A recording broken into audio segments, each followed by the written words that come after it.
అందరికీ నమస్కారం అండి. అది ఆర్యపురం బ్యాంకు గతంలోకి ఇప్పటికి కూడా చాలా డిఫరెన్స్ ఉంది. గతంలో ఎంతైతే 5 సంవత్సరాలు వాళ్ళు ఏం చేశారనేది కూడా తెలుస్తుంది. ఇప్పుడు 5 సంవత్సరాలు కూడా వాళ్ళు ఏం చేయకుండా లాస్ట్ ఇయర్ ఒక చిన్న ప్లాస్కోతో సరిపెట్టేశారు. ఆ గిఫ్ట్ కూడా ఇంటికి తీసుకెళ్లేప్పటికి పని చేయలేదు, బళ్ళు మళ్ళీ పగిలిపోయింది. అది ఎప్పుడో పూర్వం చూసాం, మళ్ళీ మొన్న చూసాం ఆ ప్లాస్కోల్ని. అలాంటప్పుడు గిఫ్ట్ ఇవ్వడం పోవడం మనకు పర్వాలేదు, కానీ ఇప్పుడు వచ్చిన కూటమి ఒక బెల్ట్ ఒక టీం అంతా కూడా చాలా కష్టపడి చేస్తున్నారు. ఆ వాల్యుబుల్ అయిన ఒక గిఫ్ట్ ఇచ్చారు. అంటే లేడీస్ కానీ ఎవరికైనా ఏం గిఫ్ట్ అంటే కొంచెం అత్యాసగా ఉంటది, ఆశగా ఉంటది. అలాంటిది కొంచెం ఏదో బాగుంది ఇస్తారు కదా, ఏదో స్టీల్ గిన్నె ఏదో ఇస్తారేమో అని అనుకున్నాం, కానీ చాలా వాల్యుబుల్ అయిన గిఫ్ట్ ఇచ్చారు. చాలా చాలా బాగుంది. అది హ్యాపీగా మేము ఫీల్ అవుతున్నాం బాగాను. అది ఎన్ని సంవత్సరాలు అయినా సరే ఆ బెల్ట్ టీము ఆర్యపురం టీము గుర్తుండిపోద్ది అనమాట. బోర్డు ఓడుకుంటే తెల్ల శంకర్రావు గారు టీము మార్కుబడి అది అలా మా ఇళ్లలో ఉంటది. ఎప్పుడు కూడా చిరస్థాయిగా వస్తూ ఉండిపోయేలాగా ఆయన ఏది చేసినా సరే చిరస్థాయిగా అందరి గుండెల్లో ఉండిపోయేలాగా చేస్తారు. అటువంటి మంచి గిఫ్ట్ ఇచ్చిన ఆ బెల్ట్ కి, ఆ టీమ్ కి ఆర్యపురం బ్రాంచ్ ఒక హైలైట్. ఇంకా రాబోయే రోజుల్లో ఇంకా మంచి మంచి గిఫ్ట్ ఇస్తారైనా. అలాగే అది కూడా ఎక్కడో వెళ్ళిపోయింది, దాన్ని తీసుకురావడానికి చాలా అయితే ప్రయత్నం చేస్తున్నారు టీం అందరూ కూడా. ఆ ఎన్డీఏ కూటమి ఒక చాలా బలంగా కూడా చాలా ఫైట్ చేస్తున్నారు. అది ఎక్కడికో వెళ్ళిపోయింది, అది దాన్ని మళ్ళీ రికవరీ చేసుకుంటూ వాళ్ళు ముందుకు తీసుకెళ్తున్నారు. రాబోయే రోజుల్లో బ్యాంకు అత్యంత స్థాయిలోకి వెళ్తుంది. మామూలుగా ఎవరైనా అయితే వాళ్ళు ఏదో పని చేసుకుని అలాగే వెళ్తారు, కానీ ఆయన ఏదైనా దృష్టి పెట్టారంటే అది సాధించే వరకు కూడా ఆయన మట్టి పట్టుకున్న బంగారం అవుతుంది. అలాగా ఆ బ్యాంకుకి ఎన్నున్నా సరే అది మళ్ళీ అగ్రస్థానంలోకి తీసుకొస్తారు ఆ టీము, ఆ శంకర్రావు గారి టీము. ఖాతాదారులకి ఇంకా గొప్ప గొప్ప గిఫ్ట్లు ఆయన ఇవ్వాలని, అలాగే డివిడెంట్ రూపంలో కూడా అందరికీ కూడా హెల్ప్ అవుతుంది అని చెప్పేసి ఆ బ్యాంకు పరంగా ఆయన ఇంకా కొన్ని సంవత్సరాలు ఆయన చైర్మన్ గా ఉండి ఆ బెల్ట్ కూడా ఉండాలని చెప్పి మేమందరూ పబ్లిక్ గా భావిస్తున్నాము. నా అభిప్రాయం కూడా అదేనండి. ఈ రోజు కోఆపరేట్ బ్యాంక్ సాధారణ మహాసభ జరుగుతుంది. ఆ సభలో ఎంతో వేలాది మంది జనం వచ్చి ఎవరైతే ఓటు వేశారో వాళ్ళందరికీ కూడా ఫస్టే చెప్పారు, వాళ్ళు ఏమైనా మీరు బ్యాంక్ అభివృద్ధి కోసం తోడ్పడి మీరు ఓటు వేస్తున్నారో అది నిలబెట్టుకుంటానని చెప్పి గిఫ్ట్ రూపంలో లేడీస్ కి ఏదైతే ఇంట్రెస్ట్ ఉంటుందో దాన్ని కూడా బాగా ఇచ్చేసారు. లేడీస్ కి ఉపయోగపడే గిఫ్ట్ ఇచ్చారండి. రోజు 1000 రూపాయలు అది వాల్యూ చేస్తుంది. అది రోజు మా ఇంట్లో ఉపయోగపడే గిఫ్ట్ ఇచ్చారు. చాలా ఆనందంగా ఉంది. వాళ్ళ టీము రావడం మా అందరికి హ్యాపీ. ఎందుకంటే వాళ్ళు 12 మంది కూడా కూటమి ద్వారా వచ్చారు. కూటమిని కూడా ప్రతి ఒక్కరు ఓటు ద్వారాగా వాళ్ళు నెగ్గారు. అంటే వాళ్ళ ప్రతి మనసు ఆ కోఆపరేట్ బ్యాంక్ కోసం ప్రయత్నం చేస్తారన్న నమ్మకంతో వాళ్ళు మేము నెగ్గించుకున్నాం. అలాగే కూడా పోరాడుతున్నారండి. చాలా థ్యాంక్స్. రూపంలో గానీ అన్ని కూడా వాళ్ళకి మాకు సౌకర్యాలు కల్పిస్తారని మేము ఆశిస్తున్నాం. చేస్తారు కూడా వాళ్ళు. ఆర్యపురం కోఆపరేటివ్ అర్బన్ బ్యాంక్ సభ్యులందరికీ, అంటే లోన్ సభ్యులు కానీ అకౌంట్ సభ్యులు కానీ అందరికి కూడా మరి చైర్మన్ గా ఎన్నికైనటువంటి మా గురువు గారు శ్రీ చల్లా శంకర్రావు గారు, అలాగే డైరెక్టర్లు అందరూ కలిసి ఖాతాదారులు అందరికి కూడా ఒక గిఫ్ట్లు ఇవ్వడం జరుగుతుంది. ఇది సాంప్రదాయ పద్ధతిలో ఆయన వచ్చిన దగ్గర నుండి లాస్ట్ టైం ఎప్పుడైతే 5 ఏళ్ళు చేశారో ఆ 5 ఏళ్ళు, అలాగే ఈసారి కొత్తగా ఎన్నికైన తర్వాత ఇప్పుడు కూడా ఈ బాడీ మళ్ళా ఈ సంవత్సరం ప్రారంభించడం సంతోషకరం.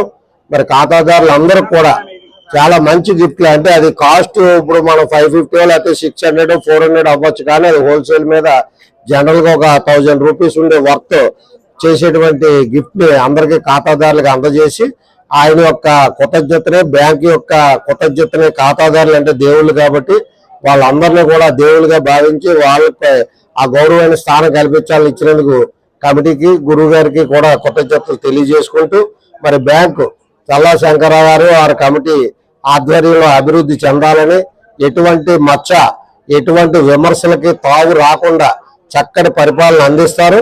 ఆ అనుభవం వారికి ఉంది కాబట్టి ఆ విధంగా నడుస్తారని, ఖాతాదారులు అందరూ గుండెల మీద చేసుకుని ధైర్యంగా బ్యాంకు వెళ్ళొచ్చు అని చెప్పి కోరుకుంటూ సెలవు తీసుకున్నాం. Thank you. Rajahmundry cooperative urban bank, Aryapuram urban bank ఏదైతే ఉందో ఆ బ్యాంకు చైర్మన్ గా చల్లా శంకర్రావు గారు కొత్త చరిత్ర సృష్టించారని చెప్పాలి. ఆయన బ్యాంకుకి 100 ఏళ్ల పండుగని ఇక్కడ నిర్వహించడంతో పాటు అదేవిధంగా ఇక్కడ హితకారిణి సమాజం చైర్మన్ గా ఉన్నప్పుడు ఈ భవనాలని పై ఫ్లోర్లన్నీ కూడా నిర్మించడం, ఇక్కడ అత్యాధునిక సౌకర్యాలు కళాశాల పరంగా ఏర్పాటు చేయడం, హితకారిణి సమాజానికి అనేక సేవలు చేశారు. వైఎస్ రాజశేఖర రెడ్డి ముఖ్యమంత్రిగా ఉన్నప్పుడు ఈ 100 రోజుల పండుగకి ఇక్కడికి హితకారిణి సమాజం చైర్మన్ గా కూడా తీసుకొచ్చిన సందర్భం చూసుకోవచ్చు. హితకారిణి సమాజం, ఆర్యాపురం కోఆపరేటివ్ అర్బన్ బ్యాంకు, ఈ 100 సంవత్సరాల పండుగని ఆయన చేతుల మీద జరిపించడం అన్నది ఒక అరుదైన అవకాశం, ఒక అద్భుతమైన అవకాశం. ఆయనకి దేవుడిచ్చిన వరంగానే చెప్పుకోవాలి. అఖండ విజయం సాధించి ఈరోజు సర్వజన మహాసభని నిర్వహిస్తున్న చైర్మన్ చల్లా శంకర్ గారు ఉన్నారు. శంకర్ గారు చెప్పండి, గతానికి ఇప్పటికి చాలా హ్యాపీ ఫీల్ అవుతున్నారు కస్టమర్స్, ముఖ్యంగా మీరు ఏర్పాటు చేసిన కౌంటర్లు అన్ని కూడా వెళ్ళగానే వాళ్ళకి అన్ని సౌకర్యాలు అందే విధంగా ఉన్నాయి. ఎట్లా ఫీల్ అవుతున్నారు, అసలు ఎలా ఉంది రెస్పాన్స్? 5వ ఎన్నబాడి మీటింగ్ కి ఇచ్చేసినటువంటి కస్టమర్ దేవుళ్ళకి, అట్లాగే మా డైరెక్టర్లు అయినట్టు అందరికీ నా హృదయపూర్వక అభినందన తెలియజేసుకుంటూ, అలాగే కూటమి నుంచి ఇచ్చేసినటువంటి నాయకులందరూ అందరికీ కూడా నా హృదయపూర్వక నమస్కారాలు తెలియజేసుకుంటాం. మేము మొన్న ఎమ్మెల్యే ఎలక్షన్ అయిపోయిన తర్వాత మా ఆర్యాపురం కోఆపరేటివ్ అర్బన్ బ్యాంక్కి ఎలక్షన్స్ చేయడం జరిగింది. దాంట్లో మా ఎమ్మెల్యే లెవెల్లో మా ఆర్యాపురం కోఆపరేటివ్ బ్యాంక్ ఎలక్షన్స్ జరిగాయి, గోదావరి జరిగాయి, మాకును కూటమికిని వైఎస్ఆర్సీపీ వాళ్ళకి. అయినా కూడా 2014 నుంచి 19 వరకు ఆర్యాపురం కోఆపరేటివ్ బ్యాంక్ నుంచి చేసినటువంటి అభివృద్ధిని ఇంకా మర్చిపోలేదు. అందులో ఉన్నటువంటి కస్టమర్లు అందరూ కూడా, డిపాజిట్దారులు అవనండి, కరెంట్ అకౌంట్ అవనండి, సేవింగ్స్ అకౌంట్ అవనండి, ఏ తరగతి సభ్యులు అవనండి, ఎవరు కూడా ఇంకా మర్చిపోలేదు. ఇంత అభివృద్ధి చేసినటువంటి వ్యక్తి అనే ఉద్దేశంతోనే వాళ్ళు ఇదే గ్రౌండ్లో, పక్క గ్రౌండ్లో, ఈ గ్రౌండ్లో కూడా ఎంత వర్షమైనా కూడా అందరూ వచ్చి ఓటేసారు. 25,000 మంది టోటల్గా వచ్చి ఓటేయడం జరిగింది. ఆ ప్యానల్లో నా ప్యానల్ అయిన చల్లా శంకరారు ప్యానల్ అన్న దానికి 12 మందిని కూడా అఖండ విజయం మాకు చేకూర్చడం జరిగింది. అంటే ఇది పెద్ద బాధ్యత కదా సార్ మేము మీద పెట్టింది? అవునండి. అంటే దీంట్లో నా పార్ట్ 50% అయితే ఒక 50% కూటమి నాయకులు అందరూ కూడా ఇట్లాగైనా సరే ఈ బ్యాంకుని మళ్ళా పాత దిశకు తీసుకురావాలంటే ఒక చల్లా శంకరారు బెల్టే ఉండాలనే ఉద్దేశంతో వాళ్ళు కూడా నాతో పాటు ఉన్న 15 రోజులు కూడా, ముఖ్యంగా మా రాయమండ్రి ఎమ్మెల్యే గారు అయినటువంటి ఆదిరెడ్డి శ్రీనివాస్ గారు మొత్తం ఈ ఎలక్షన్ అంతా భుజం మీద వేసుకొని మమ్మల్ని అందరినీ కూడా అఖండ విజయాన్ని చేకూర్చడానికి ఎక్కువ దోహదపడ్డాయి. అందులో బీజేపీ వాళ్ళకి సంబంధించిన నాయకులు, జనసేనకు సంబంధించిన నాయకులు అందరూ కూడా మాకు ఎంతో సహకారం అందించారు. అవతల వాళ్ళు ఎన్నో కుతంత్రాలు ఒక కుతులు పెట్టినా కూడా అన్నిటిని కూడా పక్కన పెట్టేసి వాళ్ళ మమ్మల్ని అఖండ విజయం చేకూర్చడం జరిగింది. మేము అయిపోయిన తర్వాత ఇప్పుడు 66 రోజులు అయ్యింది. ఈ 66 రోజుల్లో కూడా మేము పాత ఏవైతే ఎన్పిఏలు ఉన్నాయో, అంటే రావాల్సిన బాకీలు, ఇవి ఎన్పిఏ సరిగా లేదనే మా బ్యాంకుని అస్తవ్యస్తంగా చేశారు 5 సంవత్సరాల్లో మేము దిగిపోయిన తర్వాత. అందు గురించి రిజర్వ్ బ్యాంక్ వాళ్ళు ఎన్పిఏ దాన్ని శాప్లోకి తీసుకెళ్లారు. శాప్లోకి తీసుకెళ్ళడం వల్ల దీన్ని మళ్ళీ శాప్లోకి తీసుకురావాలని ఉద్దేశంతో మా డైరెక్టర్లు అయితే మా చెప్పడానికి వీలేదు. వాళ్ళ ఒక గుమస్తాలాగే ఈ 65 రోజుల్లో తిరిగి ఆ ఎన్పిఏనేమో రికవరీ చాలా వరకు వాళ్ళు ఏవైతే అనుకున్నారో 3% నెట్కి రికవరీ చేయడం జరిగింది. అలాగే డిపాజిట్స్ వరకు కూడా మేము వాళ్ళకి వెళ్ళిపోయేటప్పుడు 410 కోట్లు డిపాజిట్స్ ఇస్తే మరలా 5 సంవత్సరాలు పోయిన తర్వాత మేము వచ్చేటప్పటికి 403 మాకు అప్పచెప్పారు. అంటే 5 సంవత్సరాల్లో ప్రగతి లేదు సరికదా, 7 కోట్లు మళ్ళీ తిరిగి నష్టం ఉంది.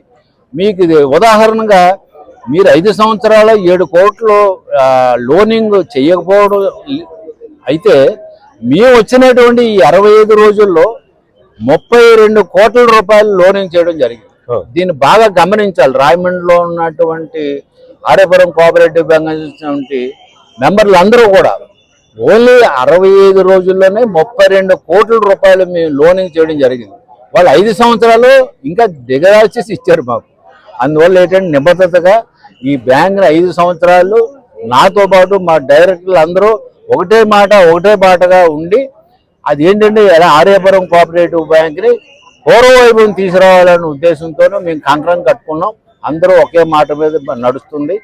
రాబోయే 5 సంవత్సరాల్లో ఆర్యపురం కోఆపరేటివ్ బ్యాంక్ని ఆంధ్రప్రదేశ్లో అగ్రగామిగా తీసుకెళ్ళడానికి మేము అందరూ కృషి చేస్తామని మీకు అందరికీ కూడా హృదయపూర్వక నమస్కారాలు తెలియజేసుకుంటూ ఈ జనరల్ బాడీ మీటింగ్ లో విచ్చేసి ఇంత ఎండ అయినా సరే వచ్చేసి గిఫ్ట్లు తీసుకెళ్లి మీరందరూ కూడా మాకు అభినందనలు తెలియజేసినందుకు కూడా ఒక్కసారి మరలా మా కస్టమర్ దేవుళ్ళు అందరికీ కూడా హృదయపూర్వక నమస్కారాలు తెలియజేసుకుంటాను. నమస్కారం. నా పేరు Challa Sankararao, chairman Aryapuram cooperative bank. Thank you very much. ఇది శంకరరావు గారు టార్గెట్ పెట్టుకున్నారు. వచ్చే ఏడాదికి ఖచ్చితంగా డివిడెండ్ ఇచ్చే పరిస్థితి ఈ కార్యవర్గం తీసుకొస్తుంది.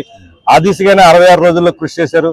బ్యాంకు చరిత్రలో 100 ఏళ్ల బ్యాంకు సంబంధించిన సంబరాలు జరపడంలో కానీ, బ్యాంకుకి నిర్మాణం చేసి ఒక అత్యాధునికమైన భవనాన్ని నిర్మించడంలో కానీ, అనేక బ్రాంచులు నెలకొల్పడంలో ఒక చరిత్ర సృష్టించారు చల్లా శంకరరావు గారు. ఆ నమ్మకంతోనే ఖాతాదారులందరూ కూడా మొన్న పెద్ద ఎత్తున పోటీకి ప్రత్యర్థులు దిగినప్పటికీ వారందరినీ చిత్తుగా ఓడించి వీళ్ళ బెల్ట్ కి అఖండ విజయం చేకూర్చడానికి ఆయన గతంలో చేసిన 5 ఏళ్ల కార్యక్రమాలు ప్రాతిపదికగా తీసుకున్నారని చెప్పాలి. చూడాలి నెక్స్ట్ ఇయర్ కి డివిడెండ్ అందుకుంటే అందరు ఖాతాదారులు కూడా చాలా హ్యాపీ ఫీల్ అయ్యే అవకాశం ఉంది. ఆల్ ది బెస్ట్ శంకరరావు గారు.